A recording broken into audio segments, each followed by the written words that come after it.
श्री दश महाविद्या स्तोत्रम। इस दिव्य स्तोत्र में माँ भगवती दुर्गा की 10 महाविद्याओं की एकीकृत स्तुति की गई है। गुप्त नवरात्रि के दौरान इसे श्रवण करने से दुख एवं दुर्भाग्य का नाश हो जाता है और जीवन में सुख एवं सौभाग्य का उदय होता है। आइए श्रवण करते हैं।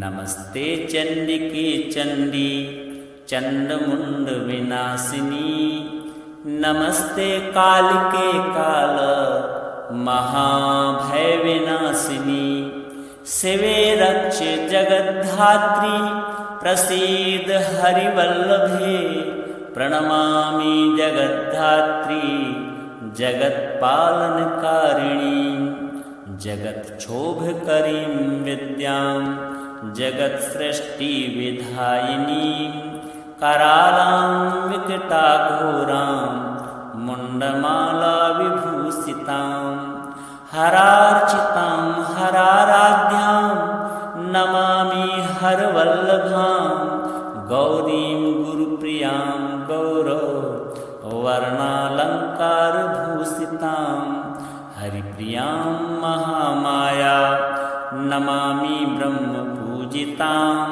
सिद्धां सिद्धेश्वरीं सिद्ध विद्याधरगुणैर्युतां, मन्त्रसिद्धिप्रदां योनि सिद्धिदां लिङ्गशोभितां, प्रणमामि महामायां दुर्गा दुर्गतिनाशिनीं, उग्रामुग्रमयीमुग्र तारामुग्रगणैर्युतां, नीलां नीलघनश्यामां नमामि नीलसुन्दरीं, श्यामाङ्गी श्यामघटिकां श्यामवर्णविभूषितां, प्रणमामि जगद्धात्रीं गौरीं सर्वार्थसाधिनीं, विश्वेश्वरीं महाघोरां विकटां घोरनादिनीं, आद्यामाद्यगुरोराद्यां आद्यानाथ प्रपूजितां,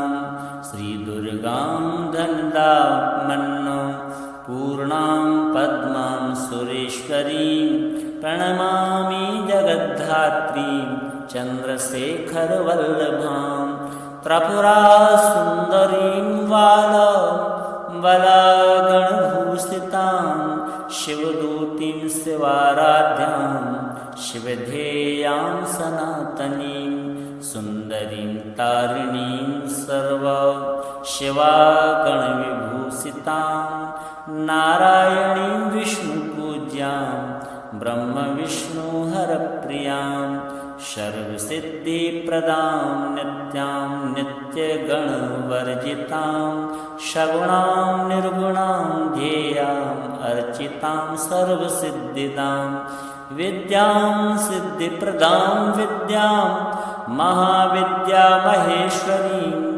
महेशभक्तां माहेशीं महाकालप्रपूजितां, प्रणमामि जगद्धात्रीं शुम्भासुरविमर्दिनीं, रक्तप्रियां रक्तवर्णां रक्तबीजविमर्दिनीं, भैरवीं भुवनां देवीं लोलजिह्वां सुरेश्वरीं, चतुर्भुजां दशभुजां अष्टादशभुजां शुभां, त्रिपुरेशीं विश्वनाथ प्रियां विश्वेश्वरीं शिवां, अट्टहासामट्टहास प्रियां धूम्रविनाशिनीं, कमलां छिन्नमस्तां च मातङ्गीं सुरसुन्दरीं, षोडशीं विजयां भीमां धूम्रां च वगलामुखीं, सर्वसिद्धिप्रदां सर्वविद्यामन्त्रविशोधिनीं, प्रणमामि जगत्तारां सारं मन्त्रसिद्धये।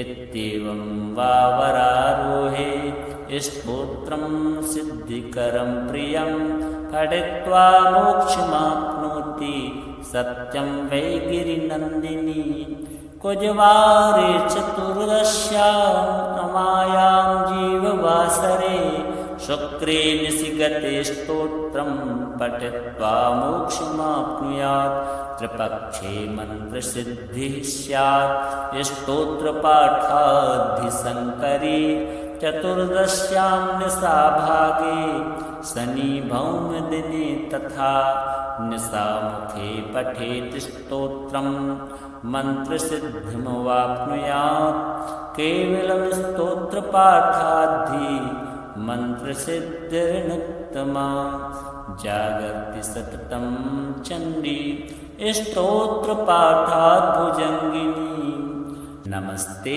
चण्डिके चण्डी चण्डमुण्डविनाशिनी नमस्ते कालिके काल महाभयविनाशिनी शिवे रक्षे जगद्धात्री प्रसीद हरिवल्लभे प्रणमामि जगद्धात्री जगत्पालनकारिणी जगत्क्षोभकरीं विद्यां जगत्सृष्टिविधायिनीं करालां विकटाघोरां मुण्डमालाविभूषितां हरार्चितां हराराध्यां नमामि हरवल्लभां गौरीं गुरुप्रियां गौरवर्णालङ्कारभूषितां हरिप्रियां महामाया नमामि ब्रह्मपूजितां सिद्धां सिद्धेश्वरीं सिद्धविद्याधरगुणैर्युतां मन्त्रसिद्धिप्रदां योनि सिद्धिदां लिङ्गशोभितां प्रणमामि महामायां दुर्गा दुर्गतिनाशिनीम् उग्रामुग्रमयीमुग्र तारामुग्रगणैर्युतां नीलां नीलघनश्यामां नमामि नीलसुन्दरीं श्यामाङ्गी श्यामघटिकां श्यामवर्णविभूषितां प्रणमामि जगद्धात्रीं गौरीं सर्वार्थसाधिनीं विश्वेश्वरीं महाघोरां विकटां घोरनादिनीम् आद्यामाद्यगुरोराद्याम् आद्यानाथप्रपूजितां श्रीदुर्गां धनदामन्नो पूर्णां पद्मां सुरेश्वरीं प्रणमामि जगद्धात्रीं चन्द्रशेखरवल्लभां त्रिपुरासुन्दरीं वलागणभूषितां शिवदूतीं शिवाराध्यां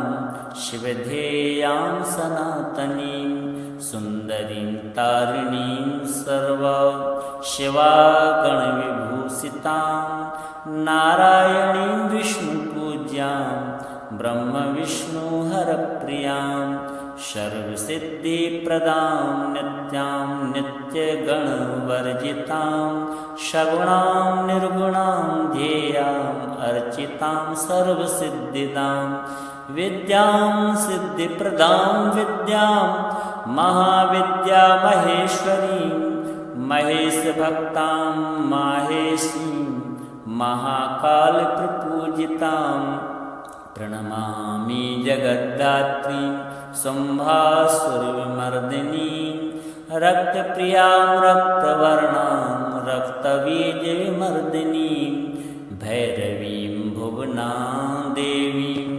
लोलजिह्वां सुरेश्वरीं चतुर्भुजां दशभुजम्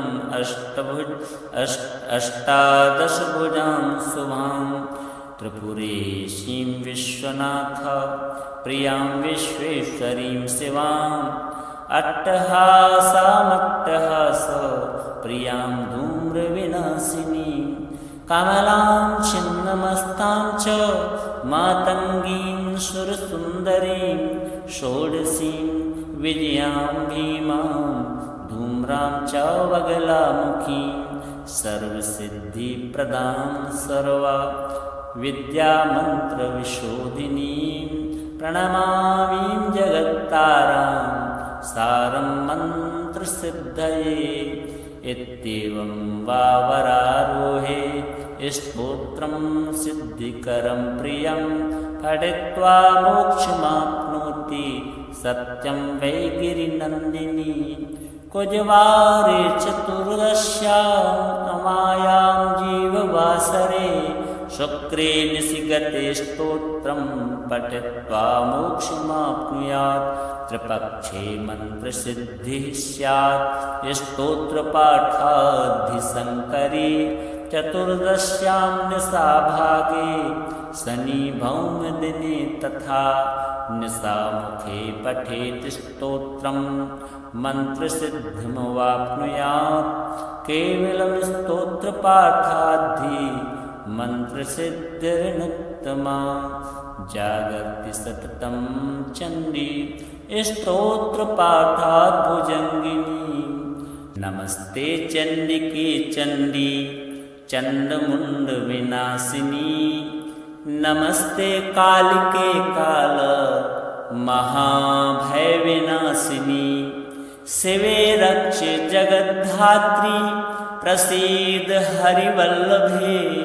प्रणमामि जगद्धात्री जगत्पालनकारिणी।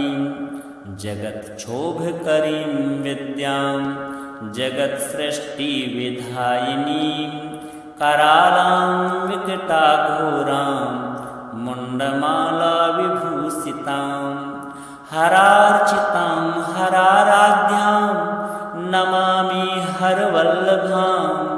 गौरीं गुरुप्रियां गौरवर्णालङ्कारभूषितां हरिप्रियां महामाया नमामि ब्रह्मपूजितां। सिद्धां सिद्धेश्वरीं सिद्ध विद्याधरगुणैर्युतां मन्त्रसिद्धिप्रदां योनि सिद्धिदां लिङ्गशोभितां। प्रणमामि महामायां दुर्गा दुर्गतिनाशिनीम्। उग्रामुग्रमयीमुग्र तारामुग्रगणैर्युतां नीलां नीलघनश्यामां नमामि नीलसुन्दरीं। श्यामाङ्गी श्यामघटिकां श्यामवर्णविभूषितां प्रणमामि जगद्धात्रीं गौरीं सर्वार्थसाधिनीं। विश्वेश्वरीं महाघोरां विकटां घोरनादिनीम्। आद्यामाद्यगुरोराद्याम् आद्यानाथप्रपूजितां श्रीदुर्गां धनदामन्नो पूर्णां पद्मां सुरेश्वरीं। प्रणमामि जगद्धात्रीं चन्द्रशेखरवल्लभां। त्रिपुरासुन्दरीं वलागणभूषितां शिवदूतीं शिवाराध्यां शिवधेयां सनातनीं। सुन्दरीं तारिणीं सर्वशिवागणविभूषितां नारायणीं विष्णुपूज्यां ब्रह्मविष्णुहरप्रियां सर्वसिद्धिप्रदां नित्यां नित्यगणवर्जितां सगुणां निर्गुणां ध्येयाम् अर्चितां सर्वसिद्धिदां। विद्यां सिद्धिप्रदां विद्यां महाविद्या महेश्वरीं महेशभक्तां माहेशीं महाकालप्रपूजितां।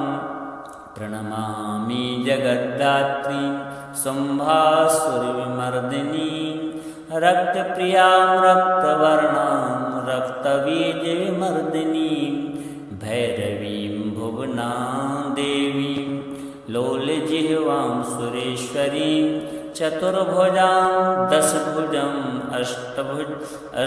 अष्टादशभुजां शुभां त्रिपुरेशीं विश्वनाथ प्रियां विश्वेश्वरीं शिवाम् अट्टहासामट्टहास प्रियां धूम्रविनाशिनीं कमलां छिन्न नमस्तां च मातङ्गीं सुरसुन्दरीं षोडशीं विजयां भीमां धूम्रां च वगलामुखीं सर्वसिद्धिप्रदां सर्वा विद्यामन्त्रविशोधिनीं प्रणमामि जगत्तारां सारं मन्त्रसिद्धये। इत्येवं वावरारोहे स्तोत्रं सिद्धिकरं प्रियं पठित्वा मोक्षमाप्नोति सत्यं वै गिरिनन्दिनी।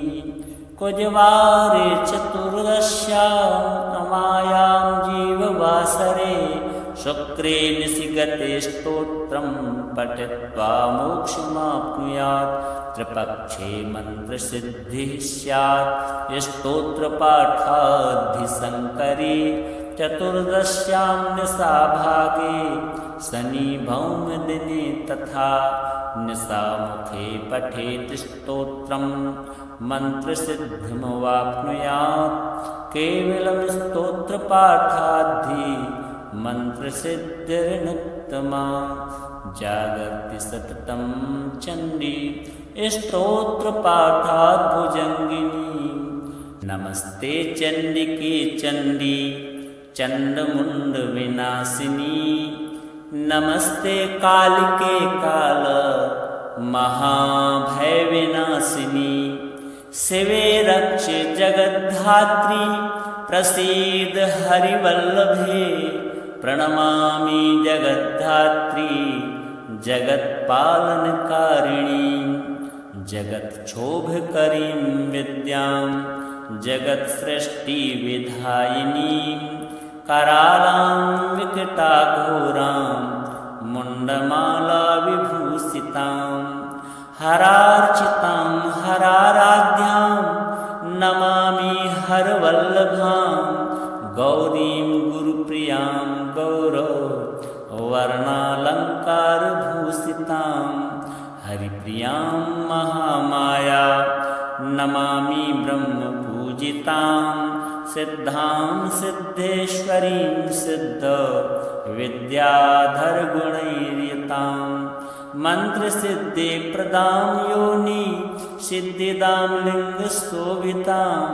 प्रणमामि महामायां दुर्गा दुर्गतिनाशिनीम्। उग्रामुग्रमयीमुग्र तारामुग्रगणैर्युतां नीलां नीलघनश्यामां नमामि नीलसुन्दरीं। श्यामाङ्गी श्यामघटिकां श्यामवर्णविभूषितां प्रणमामि जगद्धात्रीं गौरीं सर्वार्थसाधिनीं।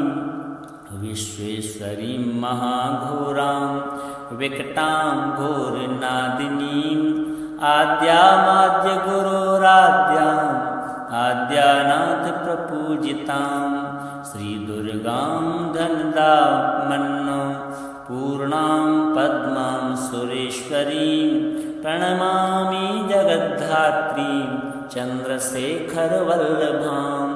त्रिपुरासुन्दरीं वलागणभूषितां शिवदूतीं शिवाराध्यां शिवधेयां सनातनीं सुन्दरीं तारिणीं सर्वशिवागणविभूषितां नारायणीं विष्णुपूज्यां ब्रह्मविष्णुहरप्रियां सर्वसिद्धिप्रदां नित्यां नित्यगणवर्जितां सगुणां निर्गुणां ध्येयाम् अर्चितां सर्वसिद्धिदां विद्यां सिद्धिप्रदां विद्यां महाविद्यामहेश्वरीं महेशभक्तां माहेशीं महाकालप्रपूजितां।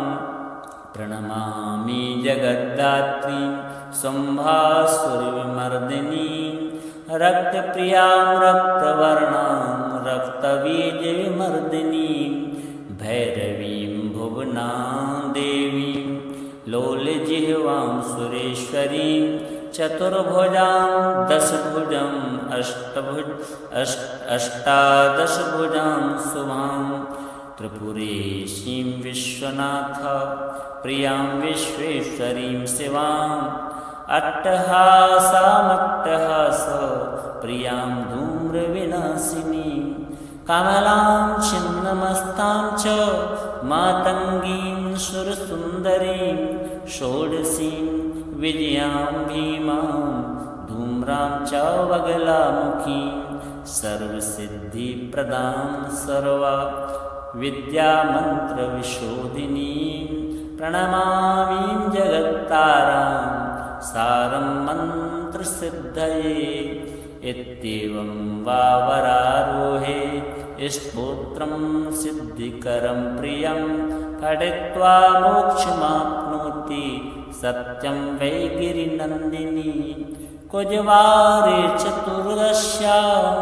अमायां जीववासरे शुक्रे निशिगते स्तोत्रं पठित्वा मोक्षमाप्नुयात् त्रिपक्षे मन्त्रसिद्धिः स्यात् स्तोत्रपाठाद्धिशङ्करे चतुर्दश्यां निशाभागे शनिभौमदिने तथा निशामुखे पठेत् स्तोत्रं मन्त्रसिद्धिमवाप्नुयात् केवलं स्तोत्रपाठाद्धि मन्त्रसिद्धिर्नुत्तमा जागर्ति सततं चण्डी स्तोत्रपाठात् भुजङ्गिनी नमस्ते चण्डिके चण्डी चण्डमुण्डविनाशिनी नमस्ते कालिके काल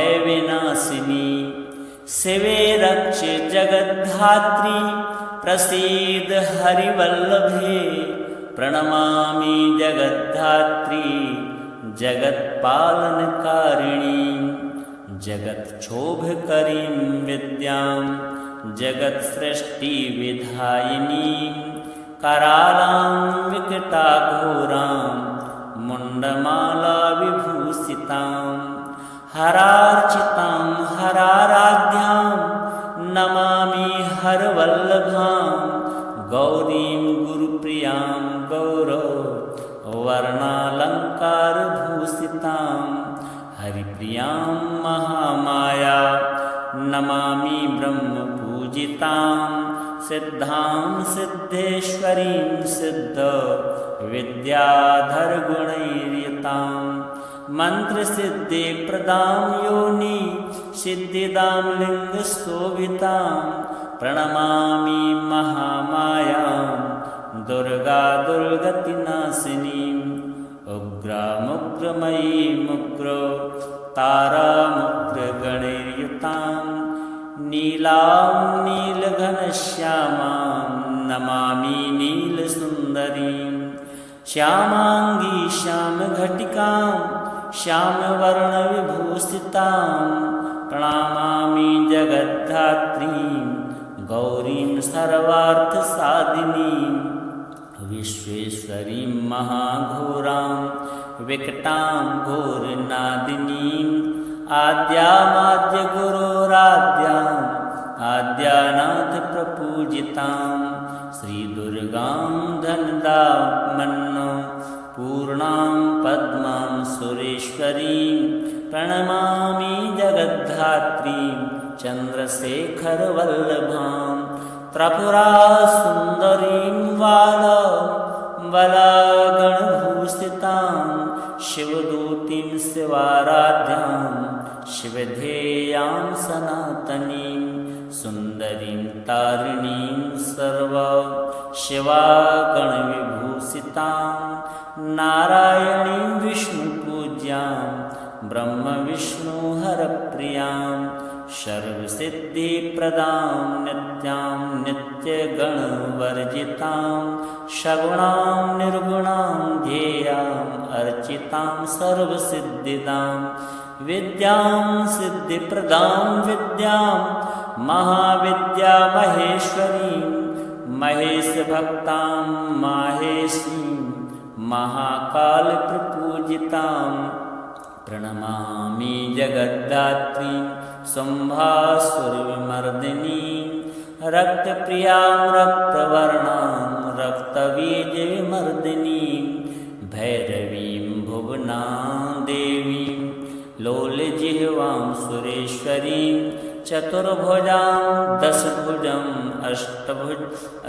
अष्टादशभुजां शुभां त्रिपुरेशीं विश्वनाथ प्रियां विश्वेश्वरीं शिवाम् अट्टहासामट्टहास प्रियां धूम्रविनाशिनीं कमलां छिन्नमस्तां च मातङ्गीं सुरसुन्दरीं षोडशीं विजयां भीमां धूम्रां च वगलामुखीं सर्वसिद्धिप्रदां सर्वा विद्यामन्त्रविशोधिनीं प्रणमामि जगत्तारां सारं मन्त्रसिद्धये इत्येवं वावरारोहे स्तोत्रं सिद्धिकरं प्रियं पठित्वा मोक्षमाप्नोति सत्यं वै गिरिनन्दिनी कुजवारे चतुर्दश्याम् अमायां जीववासरे शुक्रे निशिगते स्तोत्रं पठित्वा मोक्षमाप्नुयात् त्रिपक्षे मन्त्रसिद्धिः स्यात् स्तोत्रपाठाद्धिशङ्करे चतुर्दश्यां निशाभागे शनिभौमदिने तथा निशामुखे पठेत् स्तोत्रं मन्त्रसिद्धिमवाप्नुयात् केवलं स्तोत्रपाठाद्धि मन्त्रसिद्धिर्नुत्तमा जागर्ति सततं चण्डी स्तोत्रपाठात् भुजङ्गिनी